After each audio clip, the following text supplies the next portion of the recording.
Good morning, student. In your previous video, we had completed, you know, the discussion about the alimentary canal. Okay, as I told you all that in the next video we'll start digestion of food. So here we are with the topic digestion of food. So before starting this topic, let me define the term digestion. Digestion is a chemical process in which complex non-diffusible organic materials are converted into diffusible simpler form with the help of enzymes. Yes, so this is the definition of what? Digestion. It is very clear by the definition that whatever we are eating in our daily life, okay, which is also knowing as what? Food. Yes, which is also knowing as food. And this food only are what? Complex non-diffusible organic matter. So here is the platter. Okay, here the plate which is with having the variety of what? Different foods. Okay, so this food is knowing as what? Complex non-diffusible organic matter. Okay, which has to be converted into simpler diffusible form so that it can be absorbed by the body. Okay, so how how our body will absorb, okay, and how there is a process, what is the process behind it which will convert this non-diffusible complex material into simpler diffusible form. Okay, that we have to see in the process of what? Digestion. All right, so the food which I have written here in the slide, you can see, okay, in this on your screen you can see this food is having the another name. This complex non-diffusible matter are also having the another name, which is known as what? Macromolecule. Yes, you are right, that is known as what? Macromolecules.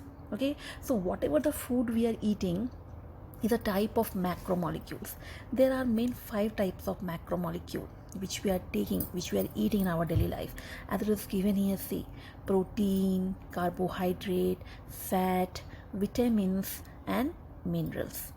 Okay, so different types of foods are having different types of macromolecule, and when these macromolecules are passing through the process of digestion, okay, it is converting into simpler diffusible form, and that is known as what? Micromolecule. Yes, there is a difference, there is a difference in what? The spelling, that is macro and micro. Now all these macromolecules have to convert into micromolecules, and when this macromolecule will convert into micromolecule, this will give us the energy, and that energy will be utilized by our body. So in the next next module, next slide, we will see what? The conversion of these macromolecules into micromolecule. Okay, now what? Macromolecules to micromolecules. Okay, so as I said that protein is one of the what? Macromolecule. So what the protein will give once it will pass through the process of digestion? So as you can see here, this is the food, okay, which is showing what? Proteins. These are the proteinous food. Okay, these proteinous foods, all right, is converting into what? Amino acid. Yes, so here is the protein which is a macromolecule, and by the process of digestion it will convert into amino acid. That is, amino acid is the micromolecule which can easily be absorbed by our body, and here is the what? Structural formula of amino acid. The next one which we are having is what? Carbohydrate. Yes, the carbohydrate. As we all know that carbohydrate is the main source of energy, the chief source of what? Energy. Okay, it doesn't mean that protein and fat is not giving us the energy. Yes, protein and fat is also giving us the energy, but the amount of energy, okay, is is less than that of the what? Protein, in that of the carbohydrate. Okay, so we are getting the energy from protein, fat, vitamins and minerals, right? But the amount of energy is less than that of the carbohydrate, and that's why carbohydrate is known as the chief source of energy. Now this carbohydrate has to convert into what? The micromolecule, and that micromolecule is glucose, as you can see in the screen. Okay, so here is the what chemical formula, okay, of the what glucose, the structural formula of the what glucose. The next we are having fat. Yes, this is the fatty food which we can see here. Okay, this fatty food which is having the fat is also have to be what digest, is also have to be break into simpler form, simple diffusible form, that is known as fatty acid. And now we will see the what structural formula of fatty acid. So all these macromolecule have to change into what micromolecule. Yes, and then it will give the energy.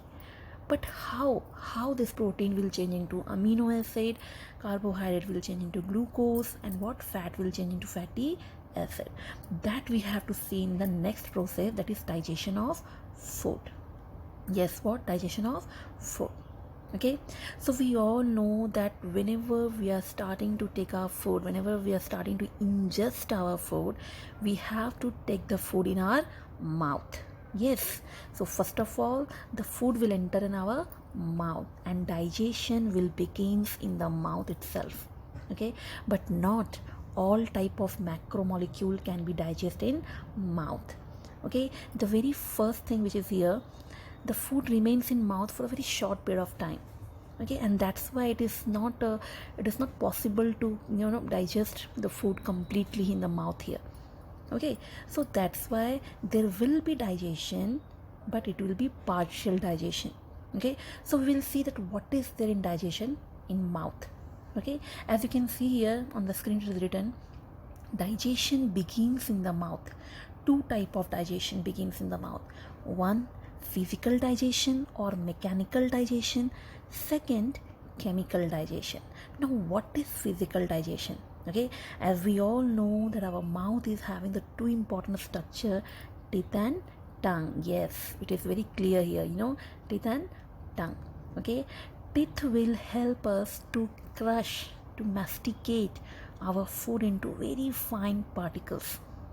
Okay, and that crushing of food into very fine particle, all right, with the help of teeth, that is known as mastication, is known as the what physical digestion, because here the physical structure of food is converting into another structure. All right, that's why it is known as what physical digestion. Okay, so here when teeth are masticating the food, our tongue is helping the food to mix with the what saliva, because we know that our oral cavity, our mouth, is having what three pairs of salivary gland. Yes, this salivary gland is releasing the saliva and tongue is mixing the food thoroughly with this what saliva.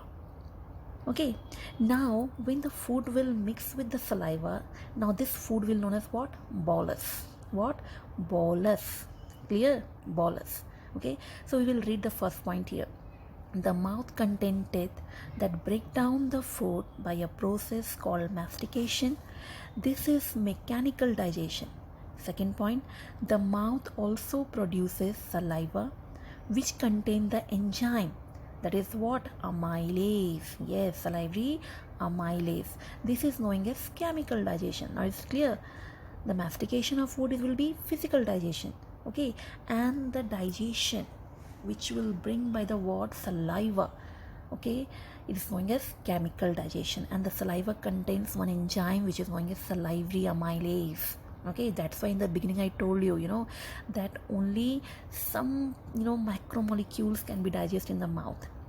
Okay, so that is what carbohydrate. Yes, the digestion of carbohydrate begins from the mouth itself, but there will be no digestion of fat, no digestion of what protein, only carbohydrate digestion, and that will be the what partial digestion. Why? Because it food remains in the mouth for a very short period of time. All right, so here it is given the equation. Just see, starch, which is a carbohydrate, okay, by the action upon what amylase, it will give the maltose plus glucose. All right, that means glucose it will give along with that maltose, but it will be partial. Not all the carbohydrate at one time only will be digested by the what salivary amylase. Now in this condition, okay, we can say the semi digested food or not complete digested food, okay, will enter the next part of our alimentary canal. Yes, what will be the next part, student? Just tell me. I think some of you are giving the answer to me. All right, that madam, first it will enter to pharynx. Yes, very good, because the food will be swallowed by the what? Tongue to the pharynx, and now from the pharynx it will go to esophagus. Very good. Yes, now it will enter the what? Esophagus. So now we will have the next slide, that is peristalsis movement, as you can see in the screen. Now what is peristalsis? We all have done the discussion about it. Okay, there is a contraction and relaxation movement of the alimentary canal, okay, which is known as peristalsis movement. As the food will enter the esophagus, there will be regular contraction and relaxation, which will cause the peristalsis movement, and it will push the food to the downward direction. Okay, as you can see in the screen here, it is written that muscles contracting, pushing the bolus. Bolus means that food, okay, the food which is semi-digested food along with the saliva. Okay, the bolus downward, muscles relaxing. Okay, the next here, esophagus, bolus of food to the stomach. In the second diagram, you can see the food is passing to the what? Esophagus. From the esophagus, by the peristalsis movement, it is going to our stomach. Okay, is it clear? Now the semi-digested food will enter the stomach. And now what the stomach? What is our stomach? It is a bag of acid. Yes, acid bag. Now what kind of digestion will take place in the stomach? For that we have to see the next slide. Okay, now just see. Right now it is given here first the glands of stomach, because in the very beginning of the digestive system we have discussed about the accessory organ which is helping to release, which is helping in digestion and releasing the what? Enzymes. Without the enzyme there will be no digestion. Okay, so as we have seen in the mouth, there was an enzyme, that is what? Salivary amylase, which was digesting the what? Carbohydrate. Similarly, stomach is also having the what? Some of the salivary gland. Okay, so here the stomach, first of all we have to see that the stomach has been divided into three parts. As you can see, the upper part where the esophagus will enter, right, is the what?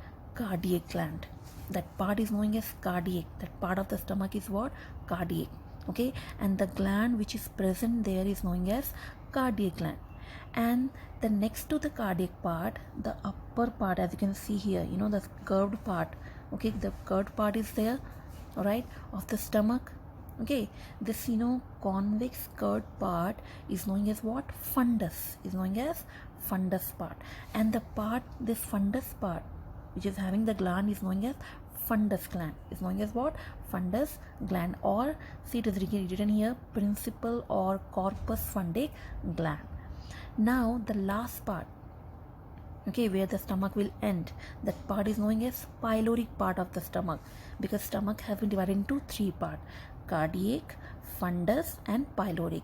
And whatever the gland is there on the inner lining, okay, is known as pyloric gland. Now all these three gland, it is also mentioned in your book. Okay, you can see this one in the page number 20, okay, in your book, in your reference. All right, that there are three glands in the stomach, okay, in the inner lining of the stomach. And now all these three glands are releasing what? Gastric juice. Yes, it is just releasing what? Gastric juice. Okay, and these glands are known as gastric gland. Now we'll see in the next slide. Okay, digestion in what? Stomach. Okay, so now we are knowing that yes, our acid bag, our stomach is having the what? Gastric gland, and these gastric gland are releasing the what? Gastric juice, as you can see over the screen here. Okay, now this gastric juice is having the three secretion. Okay, is having three secretion, releasing three, right? Three secretions here. The first one is what? HCl, which is hydrochloric acid. Then mucus and pepsin. These are the three secretion, okay, from the gastric gland, and they are present in the gastric juice. Now you will ask, madam, what is the function of this HCl, mucus, pepsin? Okay, so very first topic which we are having here, HCl. Okay, HCl is an acid. Okay, and that's why the stomach is what? Knowing as a bag of acid. So why we need the acid in our bag, acid in our stomach? Okay, so it is written here, see, HCl, it kills germs, soften food and gives acidic medium. Okay, whatever the food we are eating and whatever the germs will enter along with the food, okay, it will clear all the germs there only. All right, and it will help to soften the food. If by mistake if we are swallowing any of the hard particle of the food without chewing it completely, okay, and it will enter the stomach, so what it will do, it will soften the food. All right, and next is what, it is making the medium acidic, because we need that acidic medium. Why?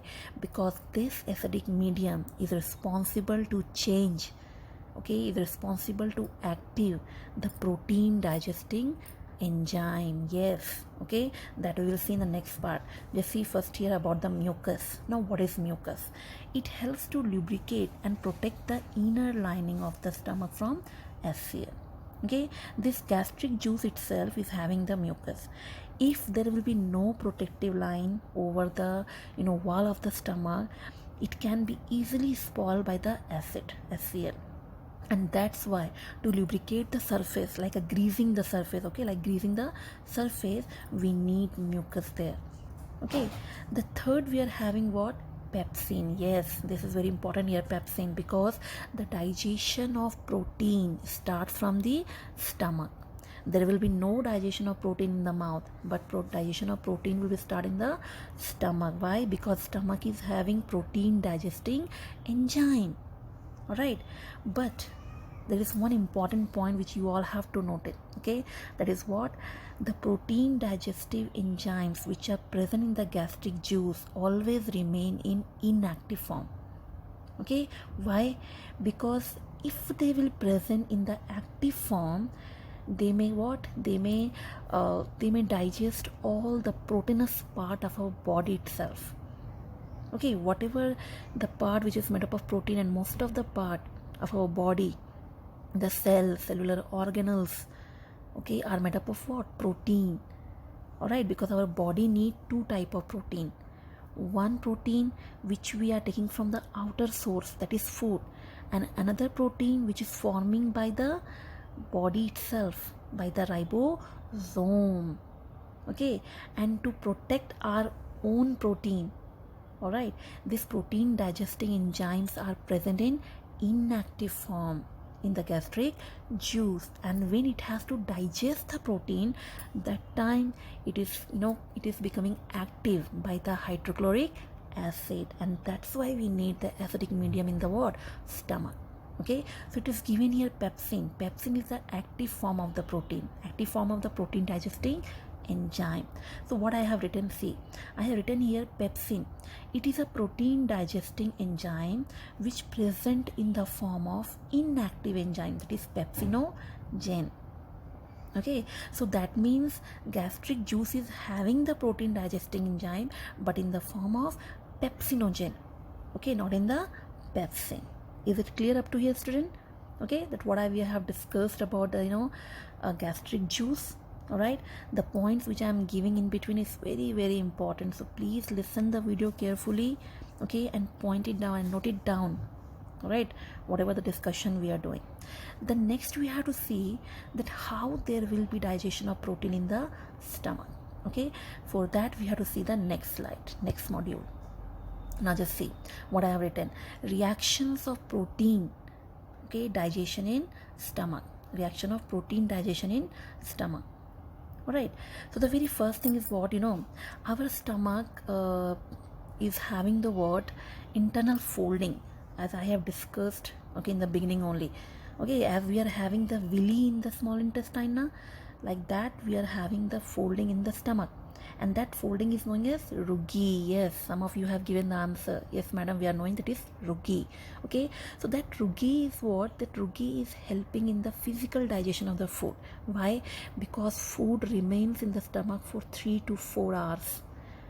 All right, because it used to store the food, and up to that time what they are doing, they are just churning the food. Okay, these rugaes are churning the food and mixing the food thoroughly with the what? Acid, with the HCl, hydrochloric acid. Okay, and then there will be the conversion of protein, digestive enzymes, inactive enzymes into active enzyme. Okay, pepsinogen will convert into pepsin. Clear? Okay, now we have to see that how this pepsinogen will convert into pepsin, and how the pepsin will digest the protein. Okay, so just see the very first reaction which is given here, and this reaction I have given in the notes also. Okay, so see, pepsinogen first of all will convert by means of HCl, and it will convert to what? Pepsin. Now this pepsin is the active form of protein digestive enzyme. Okay, the another one we are having the prorenin. This prorenin is also one type of protein digesting enzyme, but in the inactive form, because there is another type of protein which we are taking, that is milk. Yeah, milk is a wholesome food na, so milk is having what? Protein along with the calcium. Okay, to digest the milk protein we need the another type of protein digestive enzyme which is known as prorenin. So this prorenin also have to convert into active form, that is what? Renin. Okay, so here you can see the first of all pepsinogen will convert into pepsin by means of HCl, then prorenin will convert into what? Renin by means of the HCl. Okay, now third step we will see that how protein will digest. Okay, now protein is there which will be acted upon by what? Pepsin, the active form of the protein digestive enzyme. This protein will convert into what? Proteoses and peptones. Okay, slightly smaller, not like the protein, slightly smaller than the what? Protein. Okay, it will break the protein into two, that is proteoses and peptone. Okay, the another fourth reaction we will see, casein. Casein is known as milk protein. Casein is a what? Milk protein, and milk protein cannot be digested by pepsin. That's why God has given us what? Renin. Yes, so this casein will acted upon by renin, and then it will convert into para casein plus calcium, as we know that milk is having the what? Calcium. Okay, so this casein will acted upon by renin, and it will convert into para casein plus calcium. Now this para casein plus calcium will do the reaction. Okay,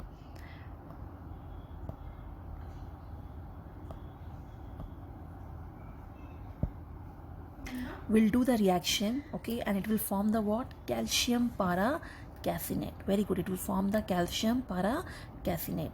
Now this calcium para caseinate will be acted upon by pepsin finally, and it will convert into peptones and finally into amino acid. So now just see how we are getting the what? Micromolecule from the macro, that is from the protein to the what? Amino acid. But you don't think that madam yes over pura ka pura protein digest ho gaya. Nahi. Why? Because protein will that food will remain in the stomach for 3 to 4 hours only.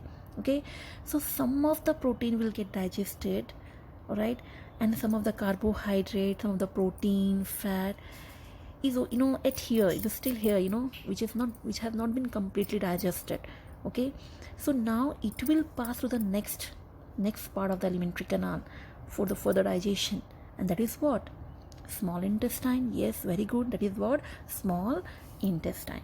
That we will see in our next class. Okay, that how the food will digest in the small intestine. Okay, and what type of enzymes are involved there. All right, so till that day, please go through the video, go through the chapter up to this topic, and go through the notes which I have given up to reaction of protein digestion in